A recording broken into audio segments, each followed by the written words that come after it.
ബാംഗ്ലൂരിൽ ഏറ്റവും ഫേമസ് ആയിട്ടുള്ള കോസംബരി എങ്ങനെ ഉണ്ടാക്കുന്നതെന്ന് നോക്കാം.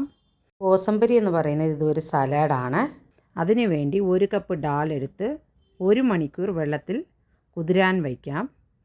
ഇത് കുതിർന്ന് കഴിഞ്ഞിട്ട് 1 മണിക്കൂർ കഴിഞ്ഞ് അത് നമുക്ക് ഒന്ന് കഴുകി ഫിൽട്ടർ ചെയ്ത് വെള്ളമെല്ലാം കളഞ്ഞ് നമുക്കെടുക്കാം. എടുത്ത് ഒരു ബൗൾ ഇതിനു വേണ്ടി നമുക്കെടുക്കാം.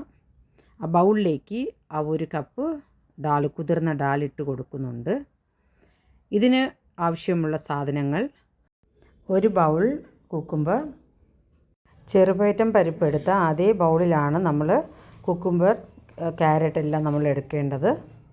ഈക്വൽ ക്വാണ്ടിറ്റിയാണ്. 1 ബൗൾ ക്യാരറ്റ് ഇട്ട് കൊടുക്കാം. 1 ബൗൾ മാതുളങ്ങ ഇട്ട് കൊടുക്കാം. ഇവിടെ 1 പച്ചമുളകാണ് ഞാൻ എടുത്തേക്കുന്നത്.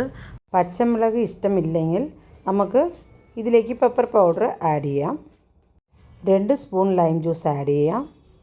മല്ലിയില ഇട്ട് കൊടുക്കാം. ആവശ്യത്തിനുള്ള ഇച്ചിരി ഉപ്പ് ഇട്ട് കൊടുക്കാം. ഇതൊന്ന് മിക്സ് ചെയ്ത് കൊടുക്കാം. ഇതിലേക്ക് 1 ബൗൾ തേങ്ങ ഇട്ട് കൊടുക്കാം.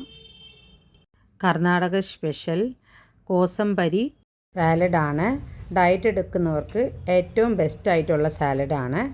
ബാംഗ്ലൂരിലാണെങ്കിൽ ഏറ്റവും ഫേമസ് ആയിട്ട് എല്ലാ ഫങ്ഷനിലും ഇത് വിളമ്പുന്ന ഒരു കൂട്ടാണ്, ഒരു സാലഡാണ്. നിങ്ങളെല്ലാവരും ഇതേപോലെ ട്രൈ ചെയ്യണേ. ഇത് നമുക്ക് വെറുമേ നമുക്ക് കഴിക്കാം. നമുക്ക് ഇതിൽ ഞാൻ പച്ചമുളക് ആഡ് ചെയ്തിട്ടുണ്ടല്ലോ. ഈ പച്ചമുളക് കഴിക്കാൻ താല്പര്യം ഇല്ലാത്തവർ ഇതിൽ പെപ്പർ ആഡ് ചെയ്താൽ നല്ല ടേസ്റ്റാണ്. ഞാൻ പെപ്പർ ആഡ് ചെയ്ത് കഴിക്കാറുണ്ട്. പച്ചമുളക് ഇടുമ്പം ഇച്ചിരി എരിവ് ഉണ്ടാവുക. നമുക്ക് എരിവിനനുസരിച്ച് ഇട്ട് കൊടുക്കാം.